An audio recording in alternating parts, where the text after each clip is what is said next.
2017 Jeep Grand Cherokee with a 3.6 liter, going to replace the water pump. Need to remove your engine cover. It has 4 grommets, 2 in the front, and you probably need a pry bar to lift the back ones up. In the center, there's a 27 Torx bit that goes right here. You open the door up and there's a Torx bit right there. Okay, get that off of there, and then you can remove the air intake tube for the engine from the air cleaner. Okay, you got a hose clamp here, and you got a air intake temp sensor here. Got a grommet over there to push up, and you got another grommet down here to pull up. And then you can undo your 2 clips, and then undo the hose, and the whole air cleaner assembly is going to go that way. And you can pick this thing up. All right, the water pump is down there, so you got a hose here, hose clamp there, and a big lower rear hose clamp there. Take those 2 off, and then you'll lose a lot of coolant. Put a big tray down there to catch it. And what I like to do is get this vacuum pump out of the way. I like to be able to see what I'm doing. Okay.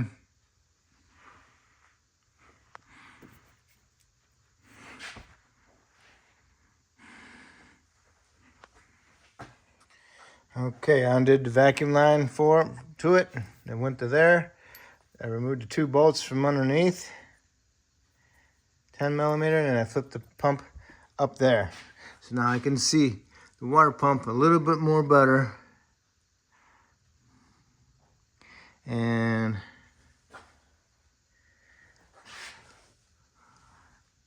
we'll need to remove the pump, or the serpentine belt. So we need to get our 3/8 ratchet, release the tension, and get the belt off. And before you remove your belt, make sure you draw a diagram.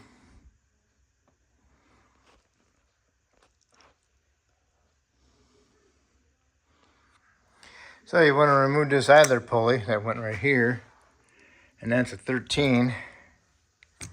Okay. And what you need to do is disconnect these lines and drain all your coolant. And then we're going to have to take this 10 out because it's got a clamp on it that goes to this hose, which covers up the water pump bolts underneath this bracket. We could probably take this bracket off to be able to get more view of it. We'll have to undo this hose clamp so we can pull this off of there, and careful not to break those little fasteners right here. So if I remove that bolt and that bolt, this bracket will come, and I'll undo this that vacuum pump connector from here, and then this whole bracket will come out, and I can swing it up out of the way with this hose and this piece. Okay, time to dump the coolant. Before you do anything with the coolant, you want to remove your radiator cap just in case your engine's hot.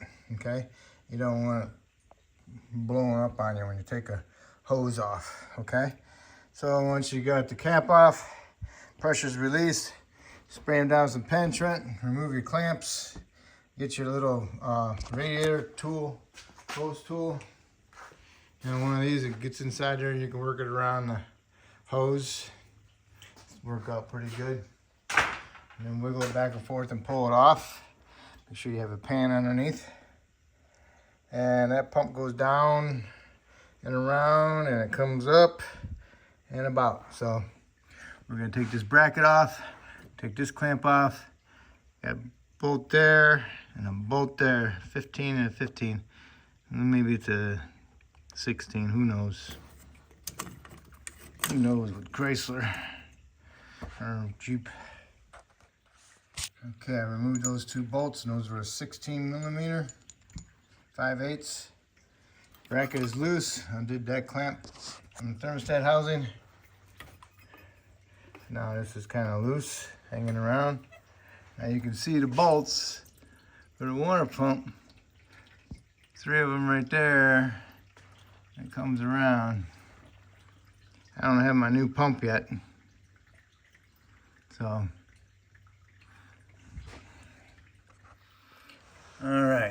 13, 16, 13, 10, 10. All the way around. 10, 10, 10, and a 10.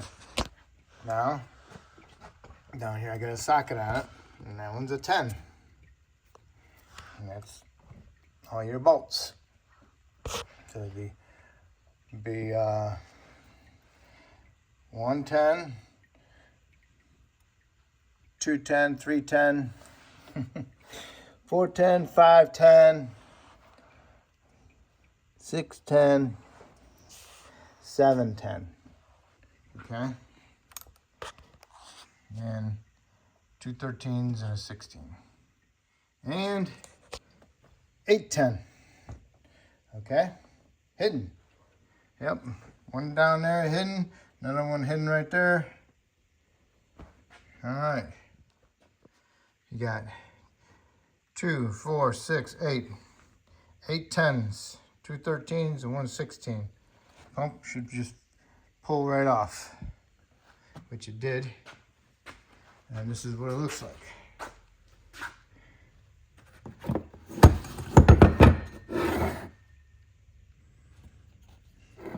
Really wasn't that tight. So, but yeah, that's it. Now I'm just waiting for parts. My surface is nice and clean. It's all ready for the water pump to be installed. Water pump, I put some silicone sealer on both sides of the gasket, just to be on the safe side of any imperfections in the gasket or on the front cover or even the water pump. Installed the water pump, got the 3 bolts on top started, and I also got the idler pulley bolt in there just for help guide it so it's in the whole position properly. And now I'll go around and put my bolts in. If you notice, some of the bolts are long, some of them are short, so just beware you don't put a long in a short hole. Okay, pretty much all the bolts on the right, 1, 2, 3, 4, are the ones that are long, and 2 of them have spacers, little plastic spacers on the bolt. And don't forget the one way down on the bottom down here, underneath the radiator hose outlet. We got 1, 2, 3, 4, 5, 6, 7, 8. Okay, now we just go around and snug them all up equally. All right, got them all the bolts snugged up. Go ahead and do the 10mm head bolts to 105 to 110 inch-pounds. And on the other 4, they don't give me a spec on it, but I would say about 25 on the 13s foot-pounds and the 16 30 foot-pounds. Okay? All right, you can put your hoses back on. I always try to reuse the spring clamps because they have a constant tension on the hose. The worm clamps, they just seem to leak on me. So if you can reuse the spring clamps, use them, okay? Okay, now we can go ahead and put that bracket back up in there for our vacuum pump.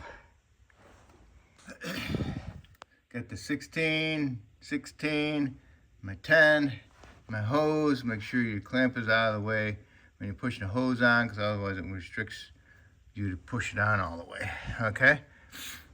Now I'm gonna put the belt back on, so I still got some visual of what's going on down here, because the air pump's, vacuum pump's not in the way of my view. So also now's a good time to I'll use some washer solvent. I'll dump some washer solvent down there to help rinse this out and get all that antifreeze out of there. And I'll blow it a little bit. Okay, the belt is on. Just in case you don't know, it goes around the crank, around the water pump, around the AC, back around to the idler, over the alternator, over the tensioner. Alright? Got the vacuum pump installed. Don't install it upside down because it'll be sticking up too far. And that's about it. Now I can just go ahead and install our air intake tube. And this one doesn't have a bleed on the thermostat housing.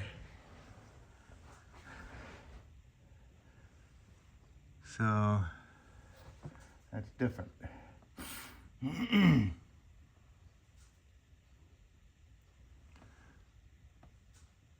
So what you might be able to do for the bleed, I don't see no bleeds anywhere, is take this clamp loose, have your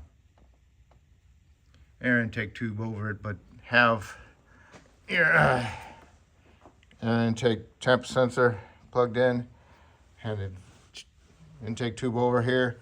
Is when you're filling up with coolant, have this off, and when you see coolant come out of this hose and the thermostat housing, then you can put this hose back on there. So that way you know it's got coolant all the way up to this particular spot. That'll help you out. Or even take this hose off. Yeah, take this hose off. That'll work. It's higher than that. That's a good idea. I'll do that. So I'm gonna let my sealer dry a little bit before I go and put coolant in it. I had this hose off. I put it in about 1.5 gallons of coolant. And then it started coming out of here, so I put my finger over it. And then I held this hose up in the air and I kept pouring it in until it started coming out the hose. So they're coming out both of them equally, so then I put it on there and put the clamp back on. So now I've topped off my coolant. So now I'm gonna go ahead and put my air cleaner tube back on and my air filter and tighten up my clamps. And I'm gonna start it up and let it run. And when you got it running, rev it up a little bit, up to 2,000, 3,000 RPM. Vroom, vroom, vroom, vroom. Kind of get that coolant to circulate in the system and through the heater core. And hopefully you'll get some heat. And when you get some heat, that's when you can go ahead, heat inside the car. That's when you can go ahead and shut it off, double check your coolant, and then redo the same thing until you're convinced that it doesn't have an air pocket. As long as you got heat inside the vehicle, you shouldn't have an air pocket, okay?